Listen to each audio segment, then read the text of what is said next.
There are some interesting reports coming out of the Georgia Pro Day, and they're saying that Jalen Carter's stock is coming down.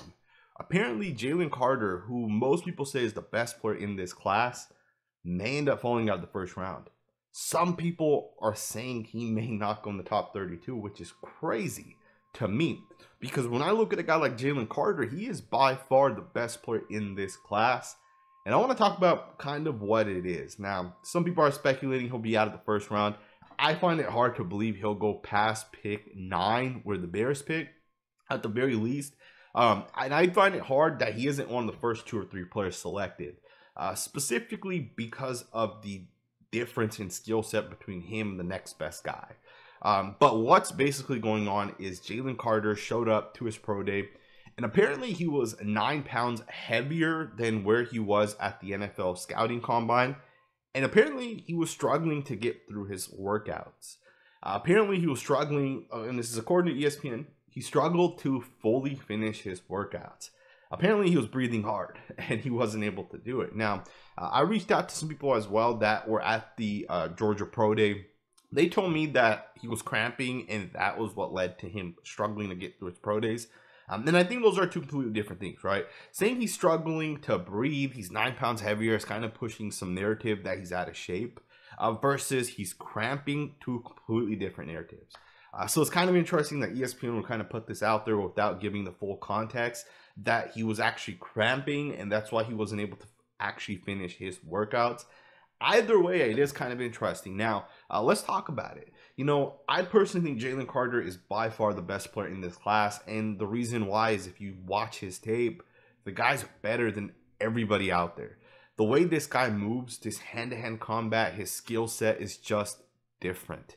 He beat up on guys like Steve Avila at a TCU. He beat up on guys like Osiris Torrance out of Florida. And most people say those are the #1 and #2 guards coming out of this class. Jalen Carter beat all those guys up. Plus, over the past 2 years, you have so much tape of this guy just dominating people. Now, I understand outside of what ESPN here is reporting, what some people may have a cause of concern. Obviously, Jalen Carter had the entire arrest situation happen. If you guys don't know what happened there, I'll pin the video that I made about the entire situation. Although it's probably time to give some sort of update. Maybe we'll make another video, but I'll pin it in the comments below. Basically, Jalen Carter was arrested on misdemeanor charges for a situation that happened where his teammate passed away, as well as a staff member at Georgia. The 2 passed away together in the same car, and Jalen Carter was racing with that car, and he lied to police about the entire situation. So he was arrested for that. Now, he wasn't arrested because he did anything, right? He wasn't drunk. He didn't cut someone off that caused the accident. He was just one of the 2 parties racing, and the car obviously lost control and ended up crashing. So again, Jalen Carter's stock, some people are saying, will fall. But here's the thing, right? People are saying Jalen Carter has character concerns and maybe he doesn't care about football.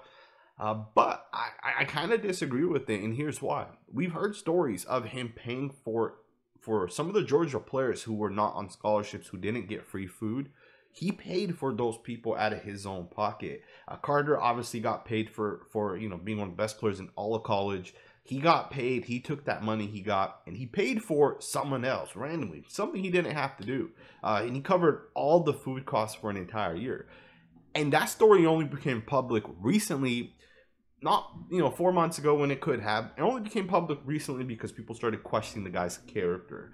We've heard other stories as well about this man, and in my opinion, I just don't agree with it. I think Jalen Carter's stock should not fall.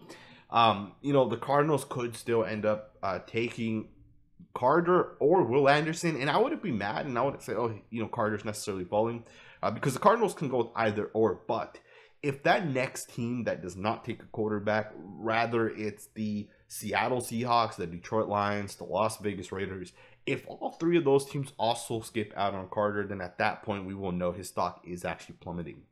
Personally, I don't think it should be. I think he's too damn good of a football player. And I think teams will do the research and will look at these situations differently than how some of the teams and some of the I shouldn't say teams, teams are going to look at this differently than how the narrative on social media is kind of being portrayed, right? Some people right now are saying Jalen Carter's a terrible person. And I think teams are going to do more thorough research, and they're going to fully investigate these things and really look into it. And I think when they get to the other end of it, teams aren't going to hold it against Carter, and they're not going to say he's a negative person.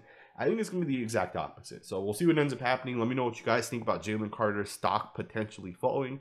Thumbs up, subscribe, and I'll see you guys next time with another video.